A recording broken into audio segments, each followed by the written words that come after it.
Sudah, Assalamualaikum. Siap, sudah terdengar. A'udzu billahi minasy syaithanir rajim. Bismillahirrahmanirrahim.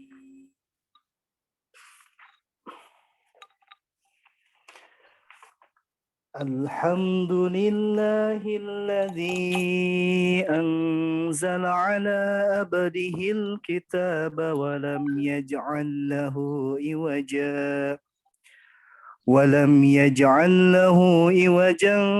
qayyiman liyunzira basan syadidan min ladunhu wa يبشر المؤمنين الذين يعملون الصالحات أن لهم أجرا حسنا ماكثين فيه أبدا وينذر الذين قالوا اتخذ الله ولدا ما لهم به من علم ولا لآبائهم كبرت كلمة تخرج من أفواههم إن يقولون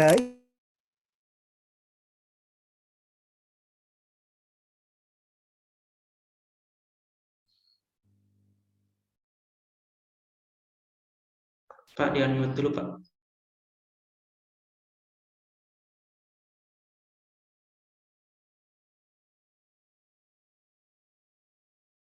Suaranya masih belum terdengar, Pak. لها لنبلوهم أيهم أحسن عملا وإنا لجاعلون ما عليها صعيدا جرزا أم حسبت أن أصحاب الكهف والرقيم كانوا من آياتنا عجبا إذ أوى الفتية إلى الكهف فقالوا ربنا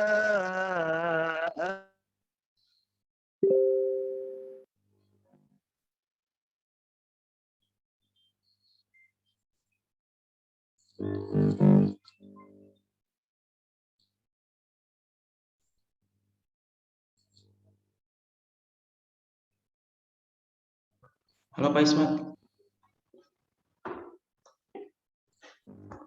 Amithu amada.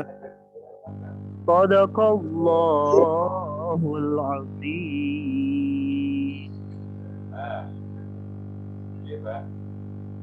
Masya Allah. Baik, Sadaqallahul Rasul Karim. Terima kasih Pak Ismat Hidayatullah atas pembacaan ayat suci Al-Qur'annya, surat Al-Kahfi ya, sekalian hancak sih nanti.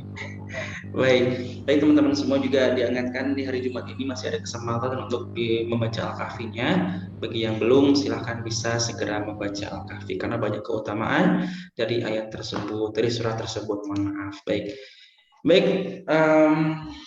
teman-teman semua, insya Allah kita akan segera mulai. Kita langsung ke acara yang ditunggu-tunggu.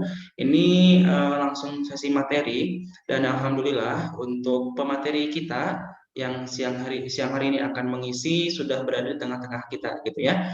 Sekarang saya akan coba membacakan profil singkat dari pemateri kita pada siang hari ini. Beliau bernama Bapak Syaifuddin Zuhri ST.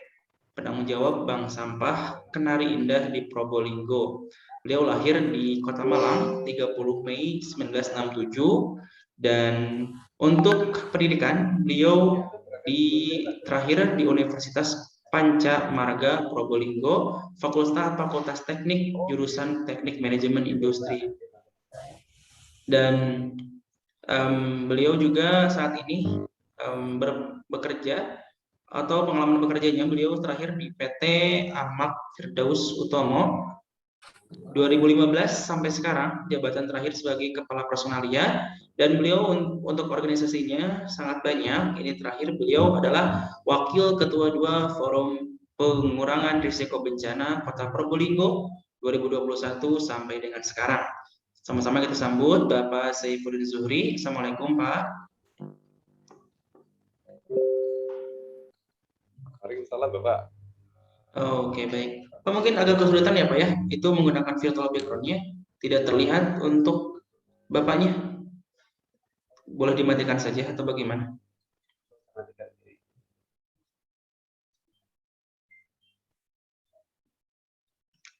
Oke, sambil menunggu teman-teman semua, saya akan membacakan tata tertibnya. Silakan teman-teman untuk menyalakan kamera dan untuk mute suara bila mana tidak ada instruksi untuk berbicara. Dan di tengah-tengah materi, bila mana ada yang ingin ditanyakan, boleh teman-teman untuk bertanya langsung via kolom chat menggunakan hashtag tanya, ataupun teman-teman ingin bertanya langsung, nanti kita akan berikan sesinya di sesi Bapak Saifuddin Zuhri untuk bisa raise hand. Nanti akan kami persilahkan untuk bertanya langsung kepada pemateri yang pertama. Begitu ya. Oke. Dan insya Allah juga pada hari ini selain Pak Saifuddin Zuhri yang mengisi, ada juga di sini yang insya Allah juga tidak kalah keren akan mengisi di sesi kedua. Ini sudah bersama kita ya, Bapak Ahmad Fauzi, RI Batubara. Mungkin rekan-rekan RI sudah kenal ya Bapak Ahmad Fauzi, itu apalagi yang mengambil program Champion Lingkungan dan Kebencanaan seperti itu. Halo Pak Saifuddin, sudah siap Pak? Oke Pak. Sudah Pak, mulai. Halo.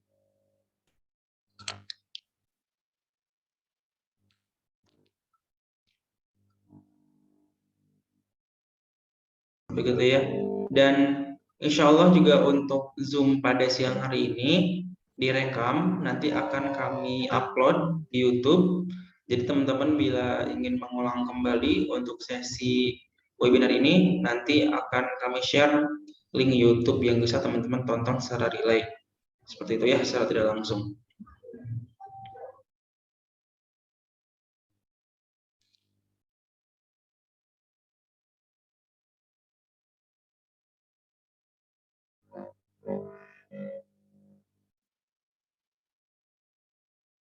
Oke, silakan juga sekali lagi teman-teman untuk bisa mengajak kembali teman-teman RI yang mungkin teman-teman kenal dan belum bergabung di kesempatan siang hari ini.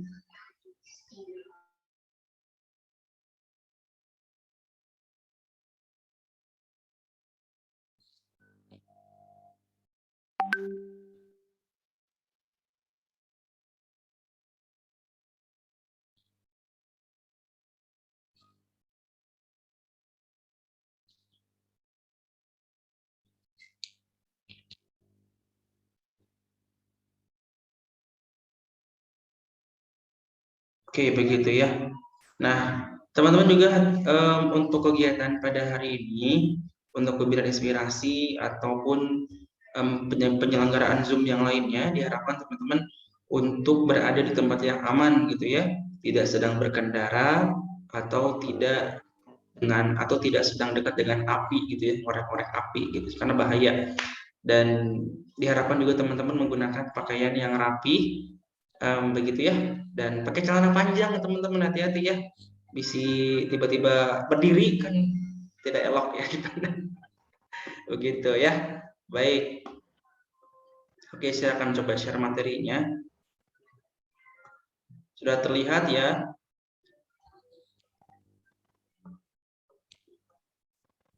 Baik, Assalamualaikum Pak Saifuddin, sudah bisa Pak?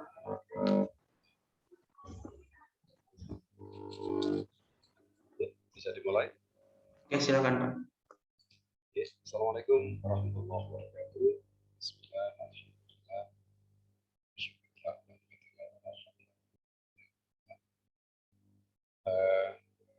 Bapak Ibu peserta webinar inspirasi, saya diskusi, bisa saling pengalaman. Mungkin untuk daftar ya saya bisa lihat sekitar sampai nanti ya.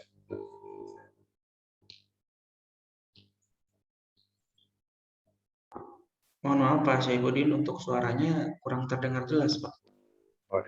Halo, tes. Jelas Bapak? Halo. Oke, coba Pak, agak lumayan Pak. Oke. Oke, saya ulangi. Jadi saya lahir di Malang 4 tahun yang lalu. Lama menetap di Probolinggo sampai dengan saat ini. Mengenai pengalaman kerja saya tadi sudah disampaikan. Saya bekerja di dan saat ini saya bekerja di perusahaan industri bangunan di bidang dan sampai dengan saat ini memang saya masih bekerja masih sebagai ketua perkumpulan perusahaan di Probolinggo dan juga pada bulan Mei kemarin kami ditunjuk menjadi wakil ketua 2 di forum pengurangan risiko bencana Kota Probolinggo. Mungkin setelah itu mengenai hidup saya bisa lanjut ke materi. Lanjut Bapak. Halo. Kurang jelas Pak ya? Cek 1 2. Halo Pak Abdulati, suara saya jelas? Masih seperti robot Pak. Mungkin ada headset. Apa headset mungkin ya? Kita coba lepas. Kurang jelas Pak Udin.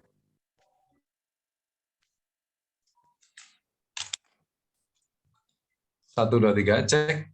Jelas Bapak? Oke Pak, silakan. Oke. Terima kasih. Jadi nama saya Saifuddin Yuri, Bapak. Saya lahir di Malang 54 tahun yang lalu ya. Dan sudah lama menetap di Kota Probolinggo karena memang saya bekerja di Leces sebelumnya dan saat ini juga bekerja di perusahaan industri bahan bangunan di Kota Probolinggo.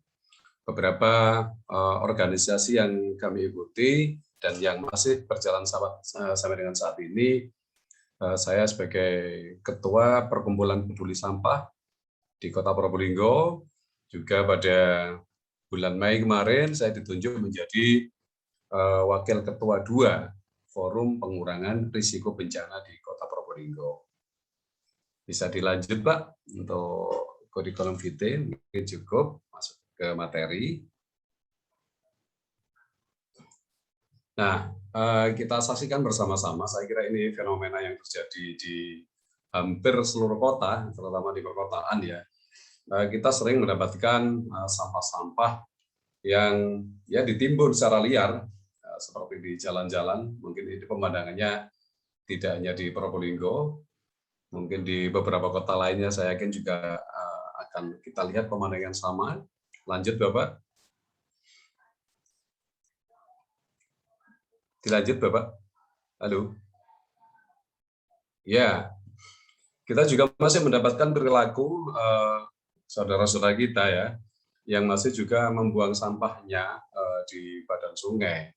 Juga masih ada orang yang membakar sampah. Ini banyak sekali jalan pintas yang ditempuh dalam melakukan pengelolaan sampah. Lanjut. Sehingga potret yang sering kita lihat, sungai kita sekarang ini pemandangannya mungkin 60% sudah dipenuhi timbunan sampah, terutama sampah plastik yang memang dikenal sangat susah untuk terurai.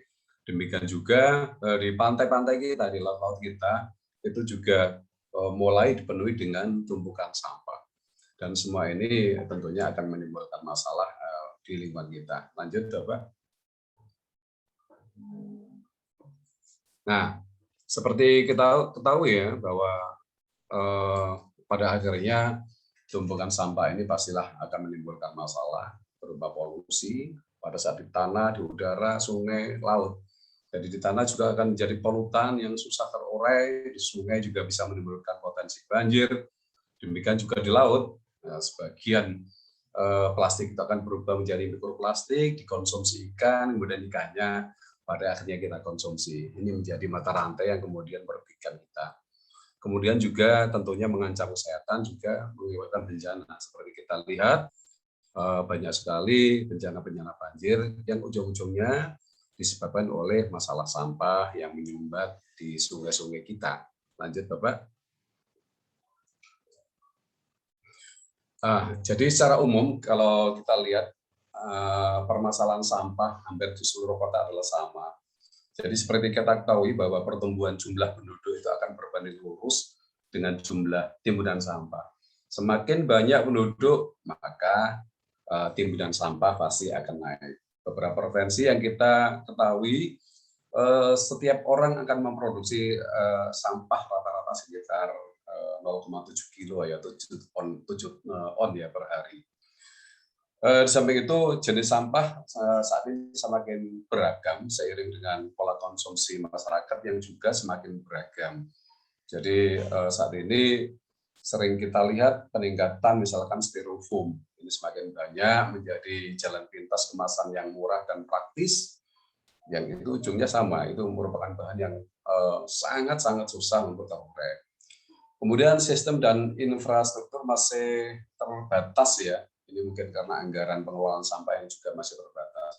Banyak sekali sarana-sarana pengelolaan sampah yang masih belum tersedia, sehingga masih sering kita temukan tumpukan sampah-sampah liar. Kemudian juga kesadaran dan kepedulian masyarakat yang masih sangat rendah, seperti pemandangan yang kita lihat tadi, badan jalan, kemudian sungai, dan seterusnya menjadi jalan pintas untuk membuang sampah. Dan kemudian yang terakhir, pemanfaatan sampah untuk sumber daya alam itu masih belum optimal. Banyak pihak yang masih menganggap ini barang yang tidak berharga, tidak berguna, bukan merupakan sumber daya, sehingga harus berujung di TPA. Oke, dilanjut Bapak. Nah, seperti kita ketahui bahwa jumlah penduduk Indonesia saat ini sekitar 272 juta penduduk, makanya dengan asumsi rata-rata produksi sampah orang itu 7 on ya, maka dalam satu hari bisa dibayangkan ada sekitar 190.000 ton di Indonesia ya. Sehingga kalau kita konversi dalam satu tahun itu mencapai 70 juta ton. Ini angka yang luar biasa besar. Bisa dilanjut? Nah, ini beberapa peluang potensi pemanfaatan sampah rumah tangga yang sebenarnya bisa kita manfaatkan ya, cuman sementara ini masih banyak seiring perbaikan.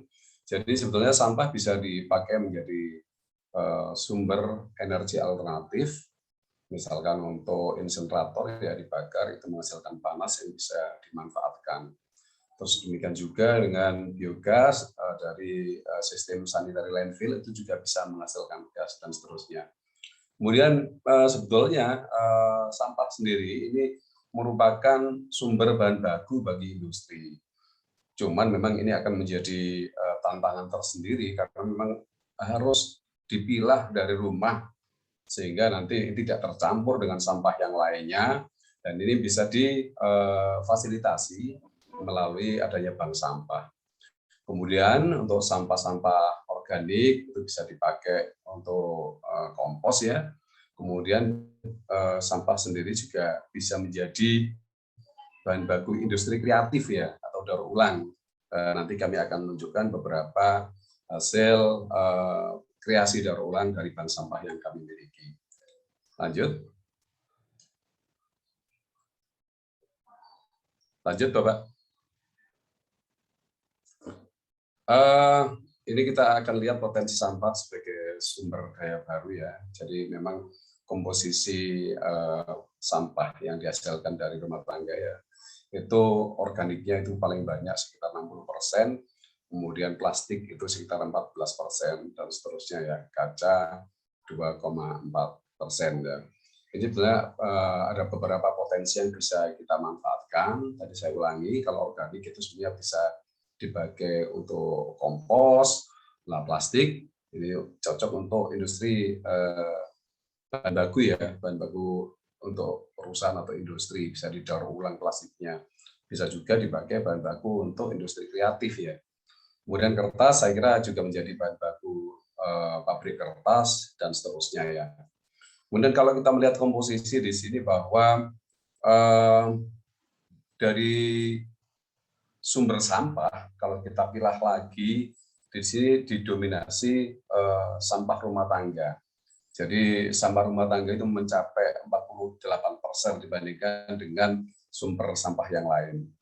Sumber sampah yang nomor 2 yang terbesar adalah dari pasar tradisional. Dan rata-rata kalau dari pasar tradisional, biasanya yang sering kita temukan mayoritas memang sampah yang organik. Kalau di rumahan ya, dari rumah tangga, itu sama, tapi komposisinya sekitar 60% ya untuk sampah organik. Terus kemudian kalau dilihat dari jenisnya ya, tadi ada 60%, itu adalah sampah yang organik. Monggo bisa dilanjut.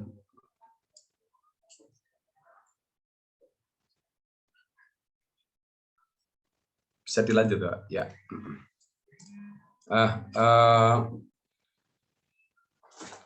Ini dasar hukum pengelolaan sampah. Jadi sebelum tahun 2008, rata-rata penanganan sampah itu dilakukan dengan cara kumpul angkut buang ya. Jadi masing-masing rumah tangga mengumpulkan sampah di depan rumahnya, kemudian ada jasa pengangkutan dari rumah ke TPS, kemudian dari TPS oleh pemerintah setempat dilakukan pembuangan ke tempat pembuangan akhir ya. Jadi upayanya hanya kumpul angkut buang, tidak ada upaya untuk mereduksi, untuk mengeliminir, untuk mengurangi sampah buangan. Sehingga rata-rata ini masalah di beberapa kota, umur TPA-nya menjadi sangat pendek karena beban sampah yang dipikul setiap hari itu sangat-sangat besar. Nah, setelah munculnya Undang-Undang Nomor 18 tahun 2008 tentang pengelolaan sampah, di sini ada sistem pengelolaan sampah yang mewajibkan hampir seluruh komponen elemen ya, termasuk masyarakat di dalamnya untuk mulai melakukan pengurangan sampah sebagaimana diatur di pasal 20 dan pasal 21 Undang-Undang 18 tahun 2008. Mungkin kita sering mendengarkan istilah 3R ya, ada reduce, reuse, sama recycle. Jadi ada pembatasan timbunan sampah, kemudian ada upaya untuk memanfaatkan kembali atau reuse, kemudian ada upaya untuk mendaur ulang atau recycle. Sementara untuk penanganan sampah menjadi kewajiban pemerintah, itu di samping ada pemilahan, kemudian pengumpulan, pengangkutan, sama pengolahan serta pemrosesan akhir di TPA. Dilanjut, Bapak. Nah, artinya sesuai dengan Undang-Undang Nomor 18, maka peran masyarakat ini menjadi sangat penting. Jadi kita ketahui rumah tangga itu merupakan penyumbang terbesar sampah, dan kalau penyumbang terbesar ini sesuai dengan Pareto diagramnya, kalau ini disentuh melakukan upaya pembatasan, kemudian upaya 3R tadi, maka insya Allah sampah buangannya akan menjadi sangat kecil. Dan ini kewajiban kita semua untuk menggaungkan kembali, untuk mensosialisasikan kepada masyarakat mengenai kewajiban 3R ini. Lanjut, Bapak. Nah, ini kami ulangi, ini diagram penanganan sampah. Saya ngomong konvensional zaman dulu ya, sebelum terbitnya Undang-Undang Nomor 18, dari rumah langsung aja dikumpulkan tanpa pemilahan dalam satu bak sampah besar begitu, kemudian diangkut dengan gerobak menuju TPS, dari TPS diangkut dengan truk menuju TPA. Ini adalah cara yang jahiliyah ya, bahasa saya, cara yang salah, yang ini perlu dikoreksi agar jumlah sampah bisa dikurangi. Lanjut. Dan untuk pengelolaan sampah yang benar, Demikian ya. Jadi untuk sampah organik harus dipisahkan dengan sampah anorganik. Anorganik pun itu juga dilakukan pemilahan lagi ya. Jadi untuk sampah organik ini bisa dimanfaatkan untuk memproduksi kompos, baik melalui kompostor aerob, anaerob, juga bisa diisikan di lubang biopori, atau kalau memiliki lahan luas bisa menggunakan yang namanya lubang sampah organik ya. Kalau orang lama, kalau di Jawa namanya juglangan ya.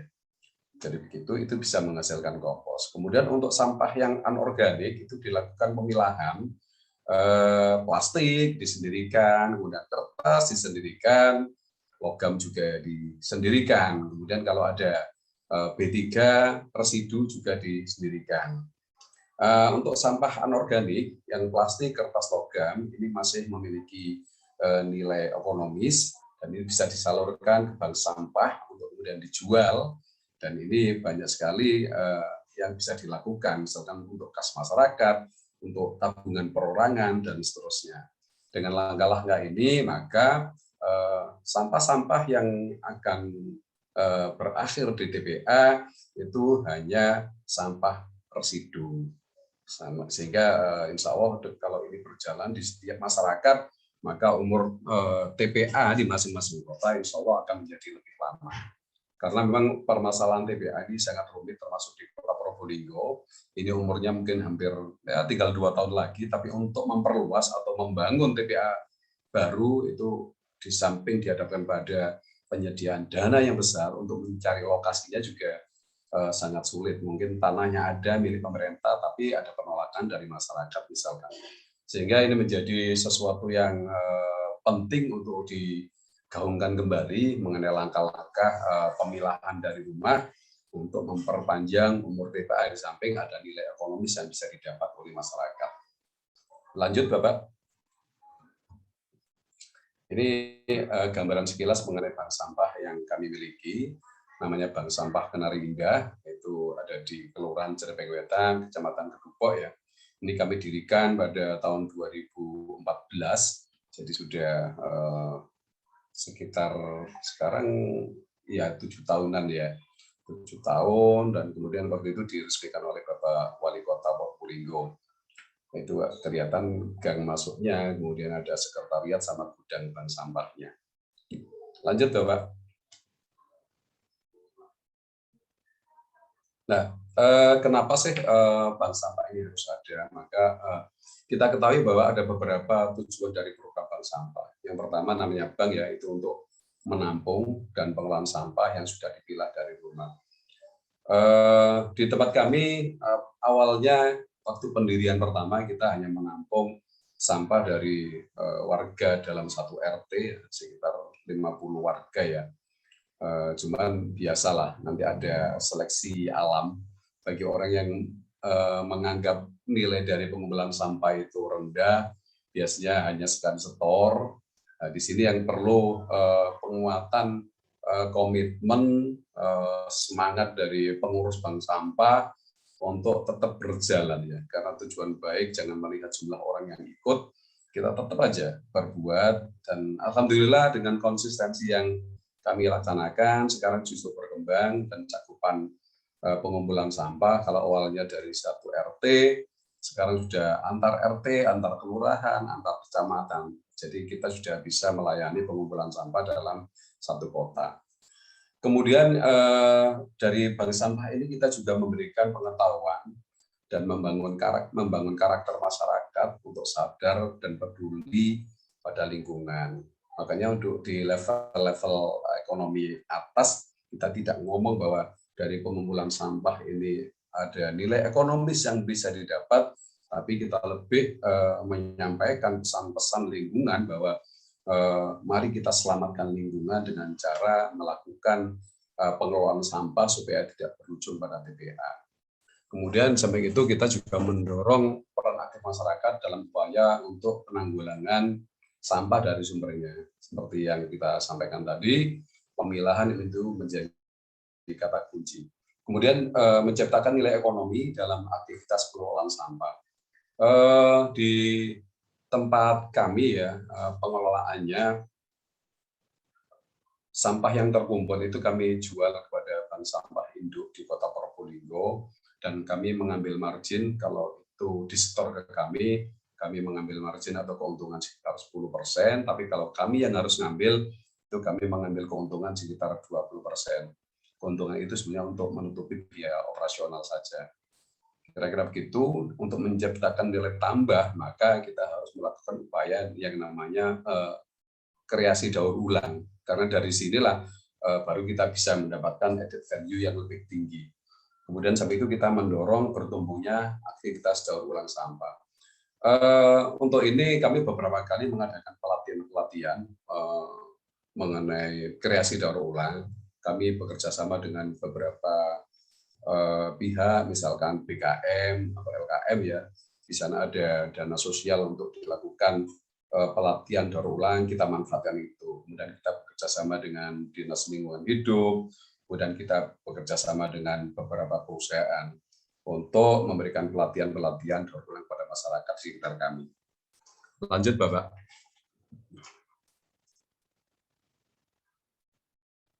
Nah, ini pendekatan konsepnya.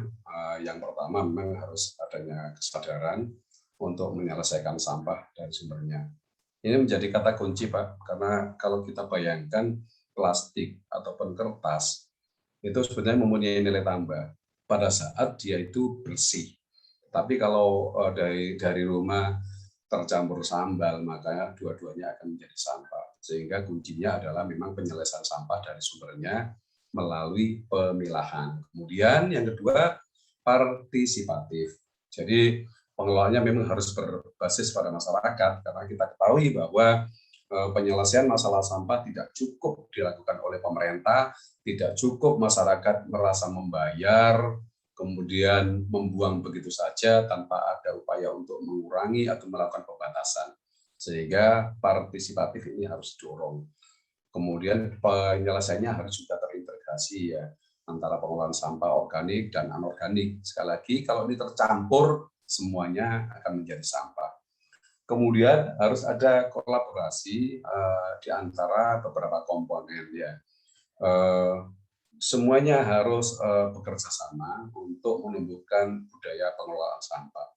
Yang terakhir adalah pendekatan bisnis, karena memang sebetulnya dari sampah ini ada nilai ekonomis yang kita dapat, asalkan dilakukan pengelolaan. Dan ini harus memang dilakukan secara berkelanjutan. Oke, lanjut Bapak.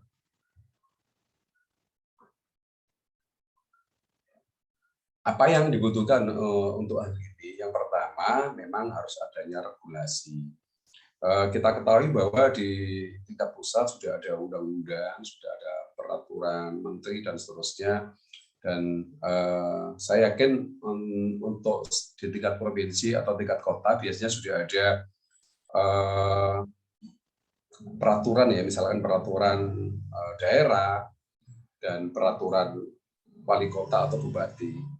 Cuman seperti yang kami alami di Probolinggo, di kota Probolinggo ya, itu kami beberapa kali mengadakan audiensi dengan wali kota untuk menerbitkan regulasi dalam bentuk perwali yang lebih spesifik mengatur misalkan bagaimana memberikan sanksi kepada masyarakat yang melakukan pengelolaan sampah secara tidak benar. Sampai dengan ini masih belum bisa. Dan sebagai contoh ya, ini yang sudah berjalan baik di kota Surabaya, kebetulan saya berkesempatan untuk studi di sana, mengikuti operasi justisi yang dilakukan di kota Surabaya misalkan. Di kota Surabaya itu sudah ada perwali yang mengatur sanksi. Jadi misalkan orang melakukan pembuangan sampah di pinggir jalan, kemudian tertangkap oleh saat adanya operasi justisi, maka dilakukan sanksi real. Seingat saya sanksinya itu maka KTP-nya itu disita, kemudian dinonaktifkan sehingga tidak berfungsi KTP elektroniknya, dan kemudian KTP elektronik itu baru bisa diambil dan difungsikan setelah masyarakat membayar denda. Sehingga saya dendanya sekitar 75.000 per meter kubik ya begitu. Dengan adanya sanksi seperti ini, maka terbangun, saya ngomong mungkin awalnya bukan kesadaran ya, adanya keterpaksaan, tapi dari kebiasaan, dari mungkin awalnya takut, tapi kemudian menjadi kebiasaan. Ini yang mungkin perlu juga menjadi referensi pentingnya regulasi. Kemudian yang kedua adalah dukungan operasional dari stakeholder. Seperti kita ketahui bahwa pengelolaan sampah, penanganan sampah itu tidak murni kewajiban masyarakat. Ada kewajiban pemerintah untuk ikut menangani masalah ini, bahkan tertumbuh di situ sebetulnya. Seperti kita lihat bahwa kadang-kadang penyediaan sarana pengelolaan sampah itu belum memadai. Contoh kecil kalau saya melihat di Probolinggo untuk wilayah bagian selatan misalkan, itu penyediaan TPS masih belum ada, sehingga kadang-kadang masyarakat ya tidak bisa kita cegah, pada akhirnya dibuang di sungai dan seterusnya. Ini yang memang harus menjadi hal penting untuk diperhatikan pemerintah mengenai dukungan operasional. Contoh lagi dukungan dari pemerintah, dari teman-teman saya yang ada di bank sampah di beberapa kota lain, misalkan di Jambi ya. Di Jambi itu ada kayak surat edaran ya, ada kebijakan pemerintah setempat yang mewajibkan mal-mal besar itu menyerahkan secara gratis kepada bank sampah induk yang dikelola masyarakat. Dengan model seperti ini, maka bank sampah sangat bisa hidup karena sampah yang didapatkan sudah terpilah dan itu gratis. Nah, ini bentuk-bentuk dukungan kebijakan yang mendorong bahwa sampah itu nanti terpilah. Kemudian juga diperlukan adanya edukasi dan kampanye yang berkelanjutan. Jadi merubah budaya tidak cukup kita ngomong 1 kali, 2 kali. Ini harus terus-menerus kita lakukan edukasi dan kampanye secara terus-menerus. Terus kemudian kita juga memerlukan investasi seperti bank sampah yang kami miliki.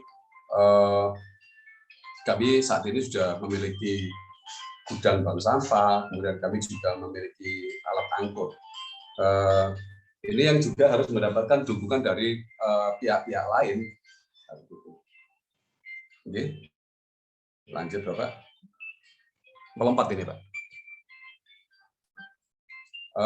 Mekanisme penyetoraan sampahnya. Jadi ini yang dilakukan masyarakat untuk sebelum ke bank sampah itu dilakukan pemilahan dari rumah, kemudian disetor bank sampah, kemudian dilakukan penimbangan dan pencatatan. Lanjut Bapak, nanti kita lama di diskusi ya. Kemudian di bank sampah dilakukan penyortiran ya, sama pemilahan kertas sendiri dan seterusnya, kemudian dilakukan packing, kemudian penimbangan, kemudian dilakukan penjualan ke bank sampah induk atau ke pengepul. Demikian Bapak. Lanjut. Nah, ini yang kami lakukan di bank sampah kami secara umum seperti ini. Kami memiliki kendaraan angkut untuk menjemput sampah, kemudian kita bawa ke bank sampah, dilakukan pemilahan, penimbangan, dan untuk barang-barang sampah yang kita rasa bisa kita daur ulang, kita lakukan daur ulang. Jadi kita memiliki kerajinan-kerajinan seperti tas, ada topi, ada souvenir, ada pakaian daur ulang, dan yang terbaru kami melakukan daur ulang minyak jelantah, Bapak. Minyak jelantah ini bisa kami jadikan bahan baku untuk pembuatan sabun padatan, sabun batangan ya, yang sebelah kanan itu juga bisa dipakai untuk pembuatan lilin. Ini lilin ini memang kalau kita fungsikan sebagai alat penerangan mungkin kalah dengan lampu emergensi ya, tapi ini bisa kita jadikan souvenir cantik ya. Saat ini kami juga telah berhasil mengolah minyak jelantah menjadi sabun cair. Ini cocok untuk cuci tangan pakai sabun, misalkan di depan rumah, juga untuk cuci baju, untuk cuci piring, dan seterusnya. Ini sekitar baru 2 bulan lah kami berhasil untuk membuat sabun cair. Dan ini konsumsinya cukup tinggi kalau untuk sabun cair. Oke, bisa dilanjut dulu.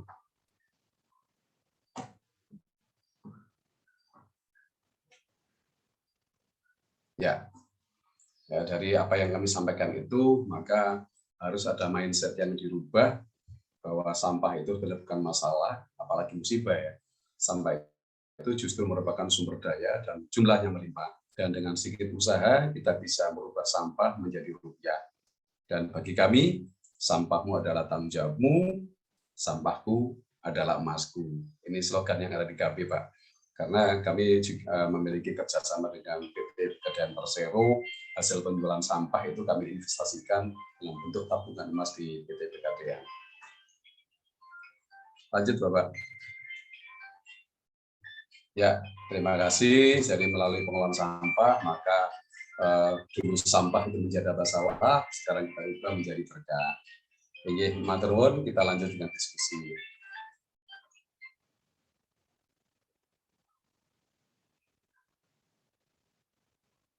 Oke, baik, begitu ya. Teman-teman semua, kita sudah mendengarkan materi yang luar biasa dari Bapak Syaifuddin Zuhri. Dan ini juga ada ya, ternyata mengumpulkan sampah bisa menabung emas. Sampahku, emasku gitu ya. Dan tadi luar biasa, yang sabun itu Pak, kirain saya kue kering Pak, Masya Allah ya. Ternyata sabun gitu ya. Baik, banyak pertanyaan yang masuk, dan ini mungkin saya pilah ya. Baik, yang pertama pertanyaannya dari Ibu Lilik Tanti ya, tanya untuk harga dari masing-masing sampah yang dipilah dan disetor oleh nasabah apakah berubah mengikuti harga dari bank sampah induk atau bagaimana Pak? Boleh Pak Saifuddin? Iya Pak, terima kasih Pak. Jadi untuk harga kami akan mengikuti harga dari bank sampah induk. Setiap kali ada perubahan baik naik turun maka harga di kami menyesuaikan. Jadi kami hanya mengambil selisih harga itu untuk menutup biaya operasional seperti yang saya bilang. Kalau orangnya setor ke kami, maka harga yang kami tetapkan, harga belinya itu berkurang 10% dari harga yang ditetapkan bank sampah itu. Kalau kami ngambil dikurangi 20%. Jadi ini hanya semata-mata untuk menutup biaya operasional, Bapak. Dan dari sini memang kalau keuntungan yang didapat tidak begitu besar Pak dari bank sampah. Yang kita dapatkan keuntungan itu dari pemilahan. Jadi misalkan biasanya dari rumah itu kan skalanya masih kecil, misalkan kertas paling 2 kilo, 3 kilo itu pun bercampur. Ada kertas HVS, ada kertas koran, dan seterusnya. Nah, di bank sampah, setelah dilakukan pengumpulan, dilakukan pemilahan. Jadi HVS disendirikan, terus kemudian kertas koran disendirikan. Nah, pada saat kita beli dari masyarakat, itu kategorinya adalah kertas campur yang mungkin harganya sekitar Rp400 per kilo. Nah, dari sekian banyak itu setelah kita lakukan pemilahan, HVS sendiri ada sekian-sekian, itu ada sigma ya, ada selisih harga. Dan itulah yang menjadi keuntungan bank sampah, Bapak. Baik, begitu ya Ibu, semoga terjawab ya, jadi mengikuti harga gitu ya.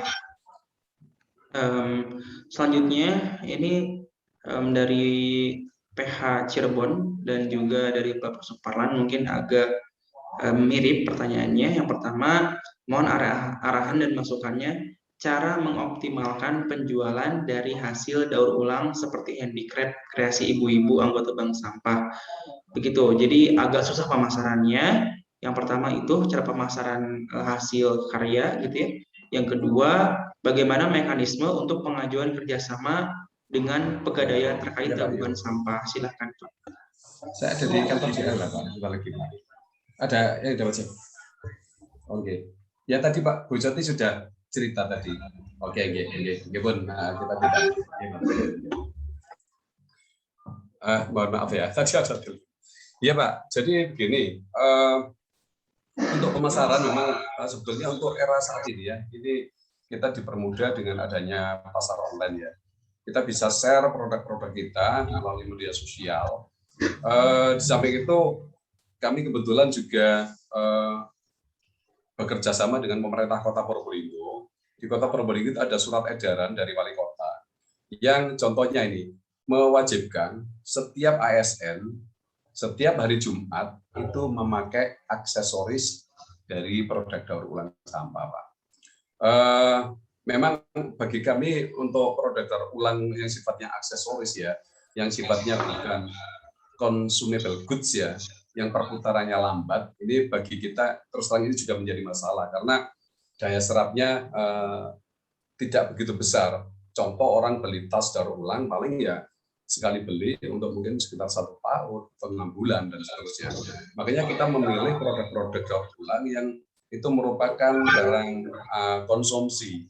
Seperti tadi yang saya bilang, contoh kalau minyak jelantah, itu kalau untuk sabun batangan atau lilin itu cenderung untuk aksesoris, untuk souvenir. Itu daya serapnya kecil. Maka kita sekarang ini menjajaki produk yang sifatnya barang konsumsi. Jadi misalkan sampo cair, itu daya serapnya sangat tinggi. Dari sisi harga kita sangat kompetitif karena memang harga minyak jelantah itu murah sekali, bahkan kadang-kadang orang bingung mau dikemanakan. Kadang-kadang mau dibuang ke selokan, juga menjadi polutan, ke tanah demikian, maka masyarakat merasa sangat senang pada saat minyak jelantah itu ternyata ada harganya, dan kami beli. Itu menjadi sama-sama senangnya, masyarakat senang, dan kita mendapatkan bahan baku yang murah, dan pada akhirnya bisa kita selamatkan untuk tidak menjadi polutan. Demikian Pak kira-kira Pak. Baik. Jadi pemilihan produk kuncinya. Barang konsumsi. Oke, yang sekaligus tadi Pak, untuk pengajuan kerjasama dengan pegadaian terkait tabungan sampah, itu gimana Pak? Iya, jadi kebetulan pada saat kami tertatih-latih ya, jadi pada saat kami berdiri itu melayani hanya sekitar warga 1 RT, kemudian beberapa warga yang kemudian menganggap nilai dari hasil penjualan sampah itu terlalu kecil, nggak ada artinya lah, uang receh mungkin bahasanya begitu. Kami tetap konsisten untuk bank sampah harus jalan terus. Sedikit demi sedikit kita kembangkan ke RT lain dan seterusnya. Dan kami rajin posting seluruh aktivitas kami, aktivitas bank sampah ini. Kebetulan ternyata Pegadaian melirik aktivitas kami, Pak. Sehingga pada akhir tahun 2018, seingat saya, kami dihubungi untuk menjajaki kerjasama pengembangan bank sampah di tempat kami. Dan itu kemudian terrealisir pada bulan Maret tahun 2019, sehingga kami mendapatkan bantuan berupa barang ya, ada pembangunan gudang, sehingga sekarang ini kami untuk jumlah berapapun, kami sudah memiliki gudang, kami memiliki alat angkut ya, kendaraan roda 3. Dari kendaraan itu, bantuan itu, maka kami bisa memperluas cakupan pengumpulan sampah yang awalnya itu hanya 1 RT, sekarang ini kami bisa lintas kecamatan bahkan begitu, sehingga dari jumlah nasabah bank sampah kami yang awalnya sekitar 35 orang, sekarang ini sudah 200 lebih, sudah menyebar di beberapa kota, dalam satu kota maksud saya, di beberapa kecamatan lah di Kota Probolinggo. Kira-kira begitu. Jadi kuncinya pada saat kita turun naik ya semangatnya, itu harus ada motivatornya untuk tetap menjaga semangat kebaikan ini, dan insya Allah nanti begitu kita konsisten, ada pihak yang melirik untuk membantu kita. Demikian Bapak. Baik, begitu ya. Dan ini mungkin dari pertanyaan Bu Yekti juga mirip dengan tadi pemasaran, semoga sudah terjawab. Dan ini mungkin singkat saja Pak Syaikuddin, untuk cara pengolahan minyak jelantah, apakah teknologinya murah atau mahal? Teknologinya murah Pak. Ini sebetulnya kami posting di Facebook ya, bagaimana cara pembuatannya. Jadi seperti kita membuat sabun batangan itu bahan bakunya cukup minyak jelantah, kemudian kita tambahkan soda api ya, natrium hidroksida ya, atau NaO. Nah, ini saya kira di toko-toko chemical ya, toko kimia itu bisa mudah kita dapatkan dengan cara yang sederhana. Kita campurkan itu kemudian bisa menjadi sabun padatan, Pak. Kalau lilin ini ada sedikit proses pemanasan. Itu bahan yang dipakai stearin ya, di pasaran chemical namanya stearin, dipanaskan. Nanti untuk teknis pembuatannya mungkin nanti bisa melihat di Facebook kami lah, kami share nanti Facebooknya. Facebooknya apa Pak? Yang rajin posting saya sama istri saya. Oh, Kalau nama saya Saifuddin Yuri, istri saya itu Listi Saifuddin. oke. Listi Saifuddin. Silakan ya, follow teman-teman. Oke, baik Bapak, karena juga waktu sudah menunjukkan jam 2:30, ini mungkin satu lagi Pak, ini katanya singkat aja Pak ya. Untuk Iya, pengurus sendiri, apakah ada uang lelahnya Pak, gitu Pak Syafrin? Bagaimana Pak? Untuk pengurus, apakah ada uang lelah Oh iya. dari balik? Iya Pak. Iya. Jadi sejak awal kami memang memberikan kata-kata motivasi ke pengurus bahwa di sampah ini kalau kita mencari sesuatu yang bersifat ekonomi, saya sampaikan tidak ada. Terutama pada saat kita skalanya bank sampah unit ya. Sehingga kami tidak memberikan insentif atau apapun, Pak. Jadi kita segera menata niat, kita melakukan kebaikan, itu aja. Insya Allah nanti balasannya dari yang Maha Kuasa lah. Jadi cuma dari keuntungan itu biasanya setiap hari raya lah, tapi tetap memberikan apresiasi kepada para pengurus dalam bentuk bingkisan hari raya. Jadi tidak lebih dari itu, Pak. Tapi alhamdulillah pengurus kami tetap semangat, senang untuk tetap menjalankan bank sampah yang sudah bertahan lebih dari 7 tahun ini, Pak. Baik. Terima kasih, Pak. Gitu ya, insya Allah, alhamdulillah karena Allah ya teman-teman semua. Baik, aduh mohon maaf Pak Syarifuddin ya sudah mengacungkan tangan. Ya, Pak. Cuman untuk ini sudah habis waktunya untuk Bapak Syarifuddin. Oke. Mungkin Pak Syarifuddin boleh nggak ada RI yang menghubungi Bapak langsung, boleh meng-share nomornya Pak? Nomor WA maksudnya? Nomor WA boleh. Oke, jadi 085 Oke. 232 232 708 708 370. Baik, iya, teman-teman, bila mana mungkin ya ada yang ditanyakan lebih lanjut, silahkan menghubungi nomor Pak Syaifuddin. Insya Allah mungkin mohon maaf bila mana mengganggu ya Pak Syaifuddin. Ya, dengan senang hati kami akan berbagi. Oke, baik Pak Syaifuddin, karena sudah selesai waktunya, kami juga ingin ada lagi gitu ya untuk agenda selanjutnya. Baik, mungkin secara singkat boleh Pak untuk closing statement saja, secara singkat saja Pak, boleh silakan Pak Syaifuddin. Iya Pak, terima kasih. Jadi yang perlu kita sadari bahwa yang pertama, pengelolaan sampah tidak cukup kita bebankan pada pemerintah. Jadi perlu ada keterlibatan kita selaku masyarakat untuk berkontribusi melakukan pengelolaan sampah. Yang kedua, bagi pengurus bank sampah, mari kita tata niat kita. Jadi pada saat melakukan pengelolaan sampah, yang pertama, mari kita mempunyai misi lingkungan sama misi ibadah, itu aja. Kita tidak perlu berharap imbalan berupa materi untuk kegiatan ini. Dan niatnya ya tadi itu aja. Pokoknya kita ingin berkontribusi untuk menciptakan lingkungan yang lebih bersih, sehat untuk anak cucu kita, dan insya Allah imbalannya dari Yang Maha Kuasa. Masya Allah. Baik, begitu ya. Diniatkan karena Allah, niat jadi ibadah, dan kita juga membantu pemerintah ya untuk menanggulangi sampah seperti itu. Baik, Pak Syaifuddin dimohon untuk tetap stay dan kita akan foto bareng. Ini Pak Syaifuddin apakah memungkinkan tidak Pak untuk dibawa kameranya Pak Syaifuddin? Oke, Pak. Oke. Baik teman-teman, silakan dibuka kameranya bagi yang memungkinkan, kita akan foto bareng. Ada ininya cuman Pak, ada tergantung saya nggak bisa ngilangi itu. Mungkin Bapak itu tidak klik I have green screen gitu Pak di filter background-nya. Tapi mungkin tidak apa-apa. Siap ya? Ada 2 slide. Oke, 1, 2, 3. Hayu. Siap. Oke, dan untuk slide kedua. Slide kedua siap.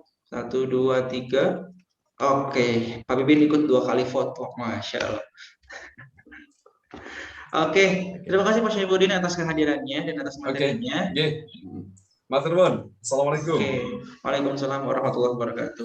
Baik, begitu ya teman-teman untuk sesi pertama dari Pak Syaifuddin. Alhamdulillah kita bisa mendapat ilmu dan insight yang berharga dari Pak Syaifuddin begitu. Dan selamat praktek teman-teman semua. Dan ngomong-ngomong masalah daur ulang sampah non organik, di tengah-tengah kita sudah hadir ini Bapak Ahmad Fauzi begitu ya. Baik, Assalamualaikum Pak Ahmad. Aman terkendali Pak sinyalnya? Waalaikumsalam. Dengar ya Kang? Oke. Siap, Pak Ahmad, ini sebentar lagi kita akan mendengarkan materi tentang pengolahan sampah non organik begitu ya, ekobrik begitu. Nah, ini Pak Ahmad ternyata memang setelah saya mendapat informasi sudah mengaplikasikan ekobrik ini di desa Bapak seperti itu ya. Baik, sebentar lagi mungkin kita akan sharing-sharing saja. Pak Ahmad, silahkan untuk waktu dan layar kita berikan kepada Pak Ahmad. Silahkan Pak Ahmad.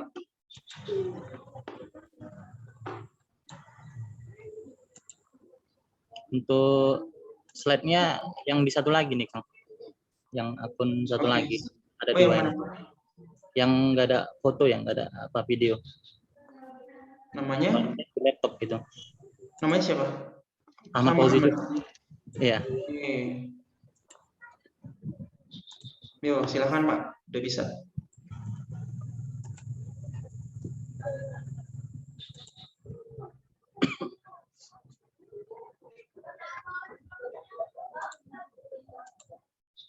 Oke, baik ya.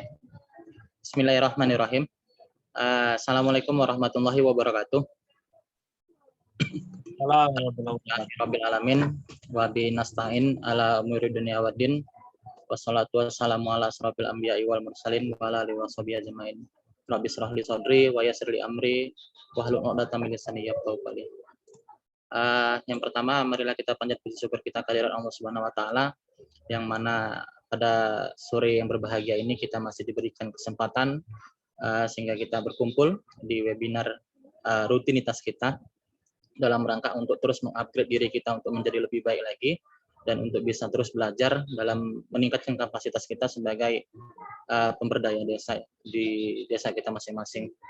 Dan tak lupa salawat beriringan salam kita berikan kepada qudwah hasanah kita baginda Rasulullah Shallallahu Alaihi Wasallam, dengan memperbanyak salawat kepada beliau dan juga mengikuti sunnah-sunnah beliau, kita kelak berharap untuk mendapatkan syafaat beliau di yaumil mahsyar kelak. Amin ya rabbal alamin. Pertama, terima kasih pada seluruh tim pusat ya, Kang Abdul Hadi, Kang Bibin dan Bang Nurman yang mungkin memberikan kesempatan hari ini untuk bisa sharing ya bersama-sama untuk berbagi. Mohon maaf, bukan berarti niat untuk menggurui kawan-kawan semua, karena kita di sini dalam rangka untuk saling belajar ya, untuk saling mengevaluasi diri dalam hal untuk bisa lebih baik lagi. Berbicara tentang ekobrik ya, mungkin tidak asing lagi bagi kita semua gitu, apalagi mungkin yang teman-teman yang mengampuh program lingkungan itu kayaknya memang sudah memang kental lah sama ekobrik ini ya. Nah itu, jadi saya tidak akan mengupas tuntas terlalu lebar apa itu ekobrik dan bagaimana mekanisme pembuatannya, karena saya rasa teman-teman pun juga akan memiliki cara tersendiri bagaimana untuk mengelola ekobrik itu sendiri ya. Mungkin yang pertama yang saya tampilkan adalah ini ya. Mungkin udah pernah nonton ya. Ini ya. Ini filmnya luar biasa ya, animasi ya. Kalau saya menangkap dari sebuah film ini menggambarkan keadaan bumi ke depannya itu bagaimana gitu. Sampai gambarannya bumi itu tidak bisa lagi menjadi sebuah tempat tinggal yang layak ditinggal oleh manusia, sehingga manusia itu mengungsi ke luar angkasa. Gitu. Jadi saya seringkali melihat film ini, mempelajari mengambil iktibar ya, ibrah dari film ini begitu banyak itu. Bahwasanya satu batang pohon itu bilangnya sangat begitu berharga sehingga perlu penyelamatan yang luar biasa itu ya. Yang selanjutnya kita akan membahas masalah sampah ya. Sampah itu, kalau ditanya apa itu sampah, mungkin kita lihat dulu siapa yang mendefinisikan sampah ini. Kalau menurut Kamus Lingkungan Hidup, bahwasanya sampah itu adalah bahan yang tidak mempunyai nilai, tidak memiliki harga untuk untuk dipakai kembali, sehingga dalam hal produksi dan pemakaiannya barang itu harus dibuang gitu. Itu menurut Kamus Lingkungan Hidup. Tapi kalau bagi pemulung ya kan, sampah itu adalah sesuatu hal yang berharga bagi mereka sehingga bisa kita bisa kita yakinkan bahwasanya sampah itu adalah omset mereka kan. Jadi pemulung itu menganggap bahwa sampah itu adalah ladang pekerjaan mereka. Dan menurut Bank Sampah, bahwasanya sampah itu adalah sesuatu yang menarik gitu kan. Bahwasanya ada hal-hal yang perlu kita gali kembali di sampah itu sehingga bisa diolah atau dibuat menjadi sesuatu yang lebih bermanfaat lagi. Jadi kalau mendefinisikan sampah ini, kita lihat dulu siapa yang mendefinisikannya. Kalau masyarakat biasa kayaknya memang lebih banyak ke arah Kamus Lingkungan Hidup ya. Bahwasanya mereka menganggap sampah itu adalah sesuatu yang tidak berharga. Jadi mereka buang percuma saja ya kan, disimpan pun tidak ada harganya gitu. Itu. Lanjutnya tadi kayaknya sudah dijabarkan oleh Pak Saifuddin tadi, sudah luar biasa tadi terkait dengan sampah. Bahwasanya sampah ini merupakan masalah yang sangat klasik di Indonesia. Menurut data Kementerian bilangnya di tahun 2019 lebih kurang lebih kurang sampah kita ini ada tadi lebih kurang 70 ton ya. 70 ton ini 68 juta ini data terakhir di 2019 dan semakin bertambah setiap tahunnya karena semakin banyak jumlah penduduk maka semakin banyak pula jumlah sampah yang akan muncul gitu. Dan bahkan menurut salah satu forum WEF ia memprediksikan di tahun 2050 nanti bilangnya bahkan sampah di laut itu bilangnya akan lebih banyak dari jumlah ikan yang ada di laut. Sampai diperkirakan bahwasanya sampah yang ada di laut itu kalau dikumpulkan bisa membuat sebuah pulau katanya. Nah, jadi memang luar biasa sampah ini dan itu menjadi problem seluruh negara, tidak hanya Indonesia gitu kan. Bahkan pribadi di kabupaten saya sendiri ya, khususnya di kecamatan saya sendiri itu merupakan problem yang nomor satu gitu. Karena di kota saya malah sampah itu dinobatkan peringkat nomor satu di kabupaten kita untuk permasalahan sampah. Satu hari kita bisa menghasilkan lebih kurang 200 ton lebih kurang ya sampah yang ada di kota kita. Dan itu hanya dibuang untuk di TPA saja. Dan itu dibuang di TPA gitu. Dan lebih kurang hampir 10 sampai 15 ton itu hanya sampah plastik. Lebihnya adalah sampah organik karena lantaran kita berdekatan dengan pasar tradisional sehingga memang sampah yang paling banyak dihasilkan itu adalah sampah organik. Nah, karena kita juga melihat bahwasanya hal ini terjadi karena apa? Karena bisa bilang bahwasanya masyarakat kita ini atau kita lah ya, karena bisa terbilang masih memiliki sifat yang namanya konsumtif, gitu. Masih lebih sifat memakai ketimbang lebih berpikir bahwasanya bisa didaur ulang atau bisa digunakan kembali gitu. Kita lebih bersifat konsumtif sehingga hanya pakai sekali langsung buang. Gitu. Apalagi kan di masa pandemi ini, khususnya sampah-sampah itu malah bukannya malah kepikiran kemarin malah pandemi itu bisa menurunkan jumlah sampah malah kebalikan pula ya kan, jumlah sampah malah lebih banyak lagi gitu. Itu yang saya baca di beberapa informasi. Nah sekarang kita masuk pembahasan masalah ekobrik itu ya. Apa itu ekobrik itu? Nah, ekobrik itu diambil dari dua bahasa. Yang pertama adalah eko dan brik yang arti diambil dari katanya berarti bata ramah lingkungan. Kenapa disebut dengan bata ramah lingkungan? Karena ekobrik ini sebenarnya merupakan salah satu inovasi yang dimana dia bertujuan untuk menggantikan fondasi sebuah bangunan ataupun sebuah material, ya kan? Jadi dia lebih bersifat seperti bata pengganti dari bata asli gitu. Nah, ekobrik itu sendiri pertama kali dicetuskan oleh pasangan suami istri yang bernama Russell Meyer, berasal dari Kanada, dan istrinya yaitu Ani Himawati Meyer. Ini saya dapat di Google. Asli dari orang Indonesia. Berdasarkan dari pengalaman mereka yang bilangnya di Filipina masalah sampah plastik itu lebih sangat mendominasi, sehingga mereka mencari cara bagaimana untuk bisa mendaur ulang kembali sampah-sampah plastik. Nah, akhirnya tercipta ekobrik itu dari pertama kali oleh kedua pasangan ini. Lantas apa itu ekobrik? Ekobrik itu adalah botol plastik yang diisi padat dengan limbah non biologik, dalam hal ini adalah plastik, untuk digunakan sebagai bahan dasar pengganti bata atau inovasi olahan lainnya. Dan tentunya pembuatannya bisa terbilang gratis tanpa biaya. Nah, artinya sebenarnya kita menanamkan mindset kepada mungkin nasabah kita ya kan, bagaimana caranya untuk bisa memberikan masukan kepada mereka untuk bisa mengolah sampah ketimbang mereka membuang sampah dan berakhir kepada TPA gitu, agar tidak terulang lagi kisah-kisah di tahun-tahun lalu bahwasanya pola mindset kita hanya membuang sehingga akhirnya sampah menumpuk tanpa ada pengolahan lebih lanjut lagi gitu. Nah, EcoBrick mampu memberikan kehidupan baru bagi limbah plastik, memanfaatkan dari karakteristik plastik. Jadi kalau sebenarnya saya pribadi di bank sampah saya inisiasi itu, saya lebih prioritas kepada EcoBrick-nya gitu kan. Jadi pada saat saya memasarkan kursi EcoBrick itu, saya lebih melihat karakteristik dari rangkanya gitu. Jadi pada saat ditanya apa kelebihan dari kursi EcoBrick ya kan, sofa EcoBrick dengan sofa biasa gitu. Saya bilang bahwasanya sifat plastik itu ya, karakteristik plastik itu yang mempunyai sifat longevity sama durability ya kan, tahan lama ya kan, dan juga bersifat tahan lama lah ya, sehingga bisa dimanfaatkan lebih lama lagi gitu. Jadi rangkanya itu bisa bisa digunakan dalam jangka waktu yang cukup lama ketimbang dengan sofa-sofa yang mungkin notabene itu masih menggunakan rangka kayu atau rangka besi gitu. Itu. Nah, kalau ditanya apa manfaat EcoBrick, cukup banyak gitu. Salah satunya adalah EcoBrick itu sampah-sampah plastik akan tersimpan, terjaga di dalam botol sehingga tidak perlu dibakar, menggunung, tertimbun dan lainnya. Nah, EcoBrick juga memungkinkan kita menjadikan plastik salah satu industrial recycle system. Artinya apa? EcoBrick itu yang memang menghasilkan karbon dioksida yang menyumbangkan pemanasan global. Dengan kita laksanakan pembuatan EcoBrick itu, maka itu bisa mengurangi gitu. Paling tidak tidak hanya mengurangi pembuangan di TPA, tapi bisa juga mengurangi pemanasan global yang memang lagi marak-maraknya pada saat ini. Itu.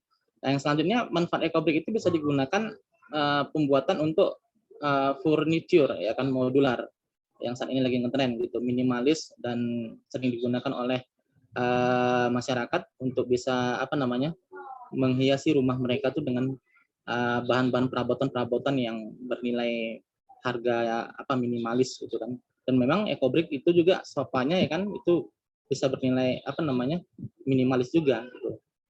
Dan banyak juga yang digunakan, tidak hanya perabotan, bisa juga dijadikan sebagai ruangan kebun, ruang hijau ya kan, atau struktur bangunan seperti gapura atau sebagainya. Nah, kalau bagaimana pembuatan EcoBrick, ini sudah jelas ya, bahwasanya pembuatan EcoBrick itu yang pertama kali adalah botol itu harus bersih dan kering.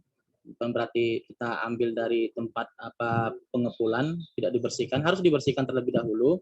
Begitu juga dengan sampah-sampahnya yang sudah dipilah, ya kan, itu harus dibersihkan juga, dikeringkan, lalu dimasukkan ke dalam botol dengan tujuan untuk menghindari bakteri-bakteri yang nanti mengganggu kesehatan dari si pengguna itu.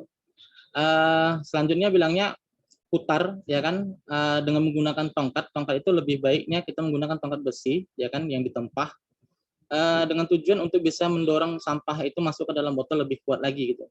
Jadi untuk membuktikan bahwasanya EcoBrick itu ya, botol EcoBrick itu bagus atau tidaknya, dia tidak kempes atau tidak menghasilkan bunyi saat ditekan gitu. Ada pernah saya ditanya ya kan oleh salah seorang, kenapa nggak hanya digunakan botol saja, kenapa harus digunakan plastik? Mindset kita pertama bahwasanya kita bukan hanya ke EcoBrick-nya, sofanya kita buat, kita lebih prioritas kepada sampahnya, kita lebih utama ke sampahnya. Nah, jadi ada sebagian memang orang yang sudah menjalankan ini gitu kan, ada orang sebagian menjalankan ini dan mereka menggunakan media botol saja tanpa menggunakan media sampah, ya kan. Kalau ditanya bagus, ya masing-masing persepsi orang akan menilai pribadi masing-masing kan, tidak sama gitu. Nah, jadi tujuan kita utama itu dalam membuat EcoBrick itu pertama adalah itu tadi, dengan tujuan untuk mengurangi durasi sampah yang ada di sekitar kita. Jadi memang kita buat tujuannya untuk dimasukkan sampah plastik ke dalam botol, itu bukan hanya tujuan untuk membuat sampah lebih kurang saja ya. Itu. Nah, ini bahan-bahan yang bisa dimasukkan ke dalam EcoBrick ya. Ada sampah plastik, sampah paket ya kan, cellophane, styrofoam, straws ya kan. Yang tidak boleh masuk itu ada besi ya, metal, kertas ya kan, ada gelas, kaca ya kan, ada biodegradables itu. Nah, ini kegiatan-kegiatan kami yang sudah kami lakukan di desa, tidak besar, masih dalam arti kami sedang melakukan hal yang bersifat mencoba untuk menarik simpatik gitu. Karena kembali lagi seperti kata Pak Saifuddin tadi, ya kan, bahwasanya itu bukan hanya tugas pemerintah, tapi kita coba menugaskan kepada masyarakat untuk bisa berpartisipasi di dalamnya. Karena percuma saja rasanya kita bergotong royong membersihkan lingkungan, tapi toh masyarakat masih belum memiliki kesadaran mindset untuk bisa membuang sampah dengan baik dan mengolah sampah dengan tepat gitu. Nah itu. Seperti pengalaman saya di bank sampah juara yang saya inisiasi di desa itu. Nasabah saya itu lebih banyak anak-anak ketimbang orang dewasanya. Bukan berarti orang dewasa di desa saya tidak mau gitu. Saya malah berprinsip bahwasanya anak-anak itu memiliki jangka waktu hidup yang lama. Itu pertama, ya kan. Jadi kesempatan untuk bisa memberikan edukasi kepada mereka lebih baik ketimbang kepada orang tua gitu. Orang tua kadang-kadang melihat hasil. Mereka akan berpersepsi kepada hasil, apa untungnya bagiku gitu. Kalau anak-anak mungkin lebih kepada edukasinya, ya kan, lebih mengarah kepada menikmati proses yang mereka jalankan gitu. Nah, jadi kita berdayakan anak-anak di rumah belajar kita, hampir seluruh warga rumah belajar kita itu kita wajibkan untuk membawa sampah setiap pekannya, dan itu nanti akan kita olah langsung menjadi eco-brick, ya kan.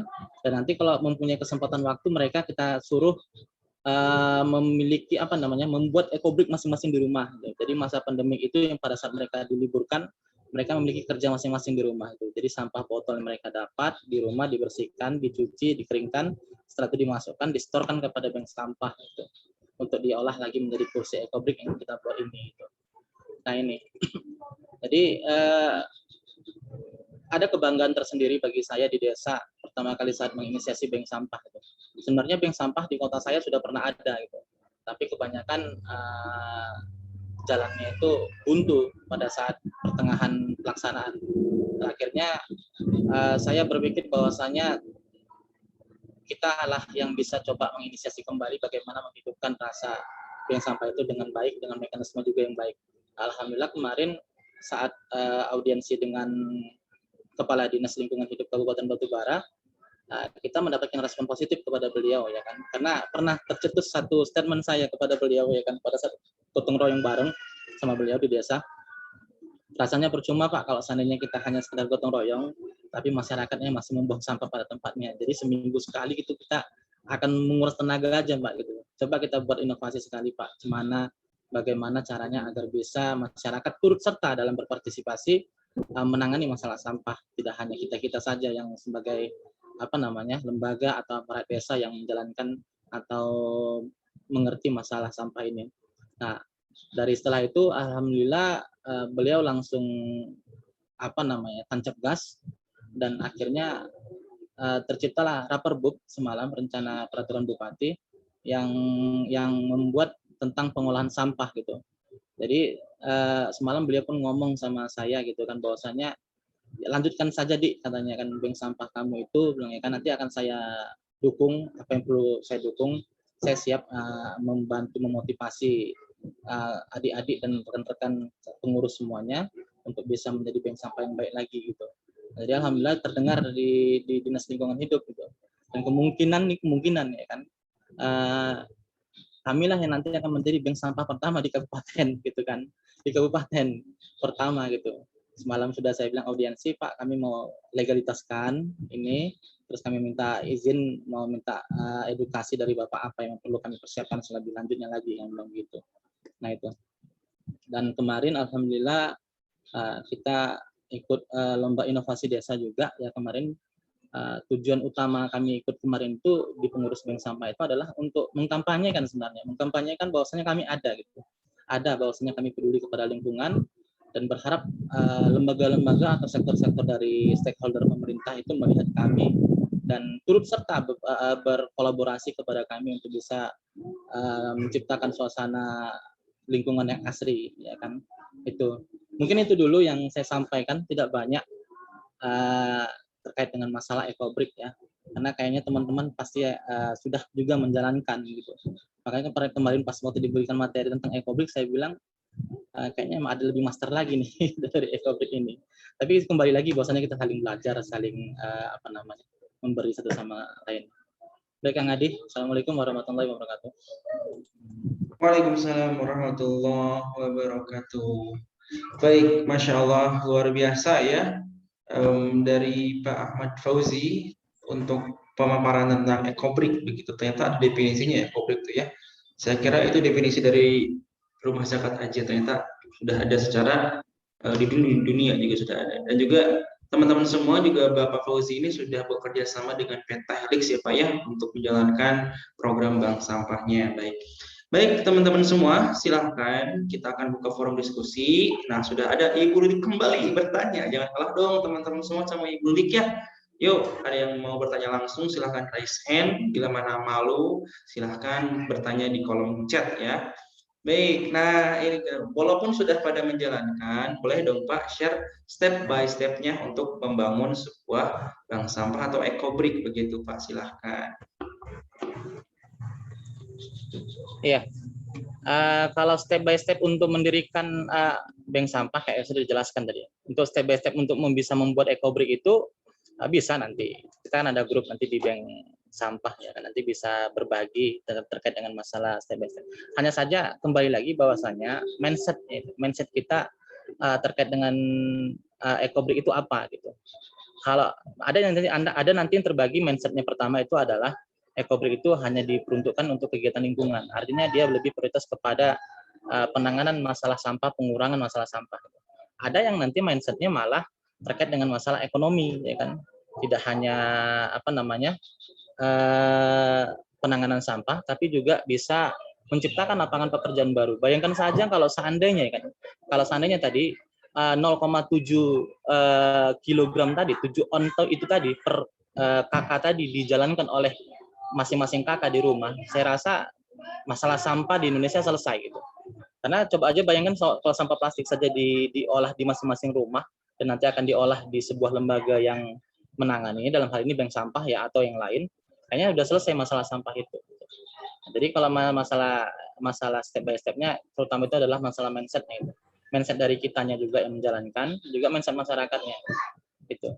Insya Allah nanti Bu Lili, nanti kita bantu gitu kan. Baik, begitu ya. Jadi untuk pertama-tama masalah mindset, apapun itu masalah mindset yang diperbaiki supaya kedepannya lancar ataupun kedepannya sesuai dengan harapan. Dan jangan lupa sesuai dengan ditulisan di baju Bapak, sabar teman-teman semuanya, semua ada prosesnya. Baik, ini Pak Syarifuddin ya, sudah raise hand dari tadi sesi pertama. Kita akan persilahkan. Silakan Pak Syarifuddin. Baik, terima kasih Pak Adi. Assalamualaikum warahmatullahi wabarakatuh. Waalaikumsalam. Salam kenal kembali Pak Ahmad Fauzi dan selamat atas prestasi bank sampahnya. Ya, ini saya hanya tanya terkait ini pembuatan ekobrik itu yang tadi seperti yang dijelaskan sama Pak Fauzi kan banyak anak-anak ya. Atau mungkin kebanyakan yang melakukan itu anak-anak ya dalam membuat ekobrik. Saya juga pernah mengalami itu dan mencoba. Ekobrik itu kan kalau standarnya kan ada standar harus tercapai berapa ons gitu dalam satu botol ya. Sedangkan kalau sama anak-anak itu kan mereka agak sulit untuk mencapai itu karena itu sangat padat sekali kan. Nah, ini yang Pak Ahmad Fauzi alami atau lakukan dalam memotivasi dan membuat ekobrik itu sehingga bisa lebih banyak dan berkembang jadi sofa dan sebagainya itu kepada anak-anak gimana? Apakah mereka tetap ditarget harus tercapai tonasinya itu atau odds-nya itu atau ya pokoknya padat lah gitu? Iya. Terima kasih, itu mungkin Pak Ahmad Fauzi. Assalamualaikum warahmatullahi wabarakatuh. Waalaikumsalam. Baik Pak Syarifuddin. Pertama untuk memenuhi tonase yang di ekobrik ya, memang kalau misalnya satu botol 600 ml itu harus lebih kurang 2 on ya, kurang 2 on padat memang harus dan tidak menimbulkan buji dan kempes itu. Khususnya kalau untuk anak-anak yang menjalankan, mereka tidak kita paksakan sampai padat gitu. Mereka hanya sebatas sampah itu penuh, ya kan, di ambang kemampuan mereka. Gitu. Karena kadang-kadang kan kasihan juga anak-anak kalau kita paksakan padat itu kan. terutama bisa jadi terluka tangan mereka ya kan, meskipun sudah pakai sarung tangan karet gitu. Jadi untuk menyelesaikan mengeksekusi yang selanjutnya itu adalah kitanya yang pengurus dewasanya gitu, menyelesaikan sampah yang singgah padat itu tadi itu. Nah kalau masalah memotivasi, kembali lagi bahwasanya sedikit ada paksaan gitu. Bahwasanya memang anak-anak kadang-kadang memang seperti itu ya, anak-anak seperti itu. Saat kita memiliki sebuah power, maka power itu kita gunakan untuk hal yang baik. Jadi saya punya TK dan KB itu juga ya kan, dan sampai ke depannya saya malah punya impian di TK binaan saya itu meskipun di luar desa ya kan, dan KB yang saya bina itu kelak ke depannya malah mereka membayar iuran sekolah itu dari sampah gitu. Itu ke depannya. Jadi kan memotivasi gitu, memotivasi mereka agar bisa lebih menghargai lah. Sekali-sekali cobalah menghargai sampah itu gitu kan, karena sampah ini disepelekan kali gitu, sehingga mereka tidak terlalu perhatikan terhadap sampah itu. Nah anak-anak sedikit memang kita paksakan untuk bisa ikut serta di dalamnya gitu kan, apalagi kan mereka kan mendapatkan hasil gitu. Kita juga punya tabungan, meskipun tabungan bank sampah kita saat ini masih proses ya, tabungan mereka pun sudah ada di rumah belajar gitu. Jadi setiap kali mereka dapat hasil, kita jual EcoBrick yang sudah jadi, lalu saya serahkan hasil kepada mereka, selebihnya saya serahkan kepada bank sampah, dan akan saya dan akan mereka gunakan untuk kepentingan mereka pribadi masing-masing gitu. Nah itu salah satu memotivasi mereka gitu. Bahwasanya hasil dari bank sampah yang dapat ini dari kerja keras mereka ya kan anak-anak kadang-kadang kalau seandainya merasa terhargai itu sesuatu yang merasa berharga itu pasti nggak akan dihabisinya, pasti disimpannya dulu gitu. Ada momen tertentu mereka ingin menggunakan hasil jerih payah mereka, itu kalau anak-anak gitu. Memang agak sedikit dipaksain gitu kan, juga tidak menafikan bahwasanya kedepannya kita menghadapi masa di mana anak-anak malas itu pasti gitu. Ya kembalilah Pak Saripudin, sabar. Itu dia. Baik, begitu ya Pak Syarifudin ya, semoga terjawab untuk pertanyaannya. Baik, selanjutnya ini Pak Ahmad ya, sabar Pak Ahmad ya, sebentar lagi. Oke, dari Mbak Yekti Banjarnegara, ini untuk pemilahan bahan EcoBrick dari rumah tangga, caranya gimana Pak? Apakah di pengurus yang memilih atau langsung dari rumah tangganya yang memilah-milah dulu baru dikirimkan ke pengurus? Ya Mbak Yekti, sampahnya itu udah dipilah mereka di rumah gitu. Untuk pertama kali pernah juga mereka nggak pernah milah-milah itu. Makanya kan tadi saya bilang bahwasanya kedepannya saya berharap dan sudah jalan sih sebenarnya, yang datang itu bukan lagi sampah yang di dalam plastik, tapi sudah sampah yang berada di dalam botol gitu. Yang meskipun sampahnya itu belum full ya, belum full, diserahkan kepada bank sampah, nanti kami proses lebih lanjut gitu. Jadi pemilahan itu sudah terjadi di rumah mereka masing-masing gitu. Itu bukan berarti di bank sampah. Kita bank sampah itu lebih mengurus pemilihan sampah yang untuk dijual ya, untuk dijual gitu.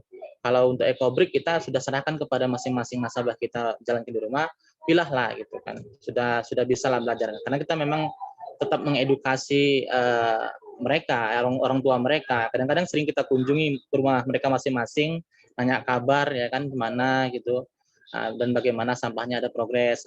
Kadang-kadang kita juga ngasih punishment-nya gitu juga ya kan. Anak-anak tuh mengasih punishment gitu. Jadi kalau misalnya nanti nggak siap tugas gitu kan, kita kasih punishment-nya ya. Nanti bawa sampah nanti minggu depan 2 kali lipat gitu kan.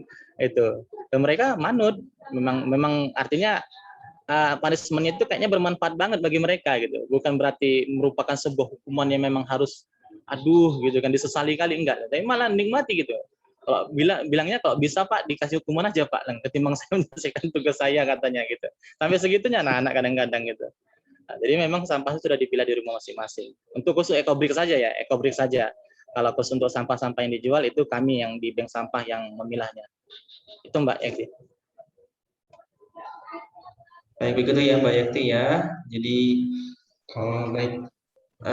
Selanjutnya ini dari Pak Jajat Suwandi. Ini mungkin nyambung dengan pertanyaan dari Pak Syarifudin ya. Ini untuk proses edukasi anak-anak gimana Pak? Karena biasanya kan anak-anak itu cepat bosen gitu Pak. Gimana Pak? Ya, cari cara Pak Jajat. Artinya gini, untuk membuat mereka tidak bosan itu cari selalu inovasi kita bagaimana menyampaikan itu. Nggak selalu monoton ya kan, nggak selalu monoton. Seperti saya kadang-kadang untuk mencari momentum itu dengan cara dengan suasana hati mereka gitu. Jadi kan kalau belajar itu kita melihat suasana hati mereka lagi gembira, lagi senang gitu kan. Itu pas momen-momen pas waktu ngasih PMT bulanan gitu kan. Kami kan ada nanti kegiatan kami di rumah belajar tuh ngasih PMT bulanan, makanan-makanan ya kan. Nah, di situ momen-momennya anak-anak lagi gembira, oh jajanan, mereka diajak makan bareng gitu kan, atau diajak jalan-jalan bareng. Nah, momen-momen seperti itu gitu. Jadi kalau di kita malah memberikan momentumnya itu pada saat mereka belajar, kayaknya mereka lebih menolak gitu, karena beban mereka tuh udah di belajar itu, jangan tambah lagi beban. Itu kalau menurut saya ya. Gitu.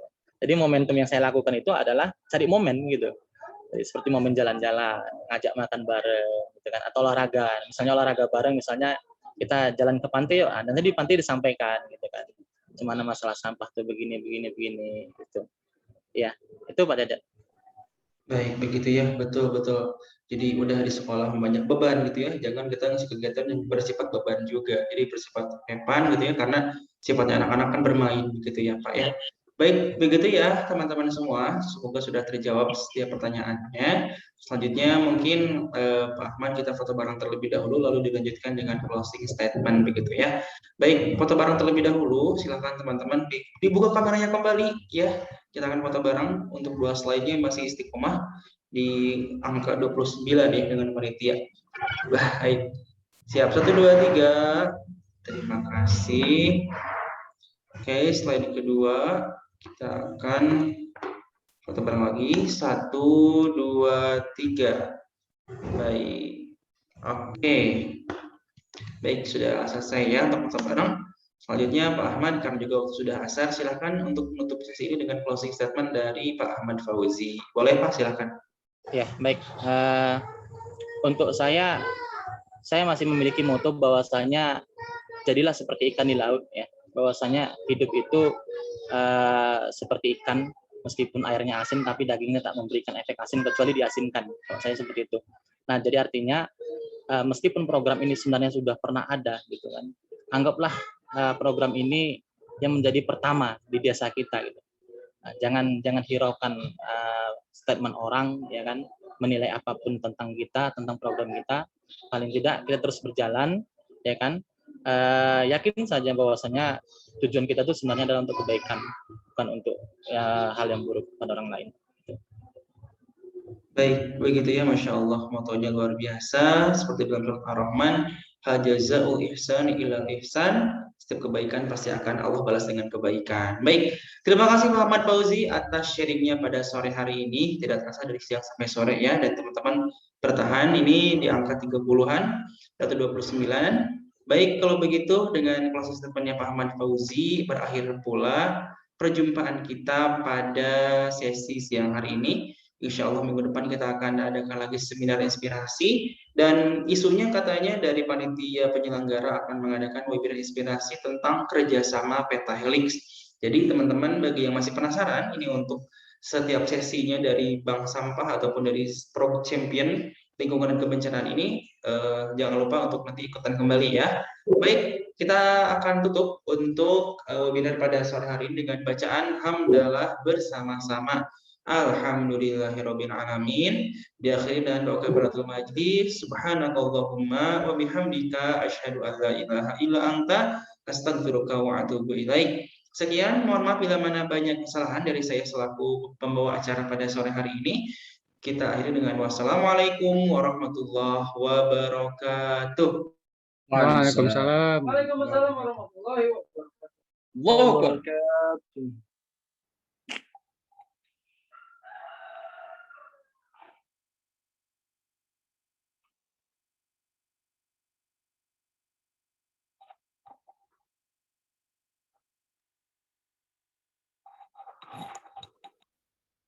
Sunnatullah dalam perjuangan sebagai bentuk pengabdian dengan sepenuh hati kan